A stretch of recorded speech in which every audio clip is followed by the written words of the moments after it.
ছাত্র জনতার ঐতিহাসিক গণঅভ্যুত্থান দিবসের বর্ষপূর্তি উপলক্ষে মাটিরাঙ্গা উপজেলা ও পৌর বিএনপি এবং অঙ্গ সহযোগী সংগঠনের উদ্যোগে এক বিজয় র্যালি ও আলোচনা সভা অনুষ্ঠিত হয়। মঙ্গলবার ৫ আগস্ট বিকেলে মাটিরাঙ্গা শহরে বিজয় র্যালিটি বের হয়ে প্রধান প্রধান সড়ক প্রদক্ষিণ করে। পরে এক আলোচনা সভার আয়োজন করা হয়। অনুষ্ঠানে সভাপতিত্ব করেন মাটিরাঙ্গা পৌর বিএনপির সভাপতি শাহজালাল কাজল এবং অনুষ্ঠানটি সঞ্চালনা করেন পৌর যুবদলের আহ্বায়ক গিয়াসউদ্দিন।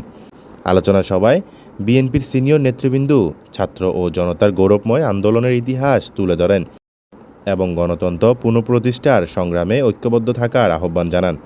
বক্তারা বলেন, গণঅভ্যুত্থানের সেই চেতনায় উদ্বুদ্ধ হয়ে আজকের দিনে আমাদের সকলকে আরও সচেতন, সংগঠিত ও সাহসী হতে হবে।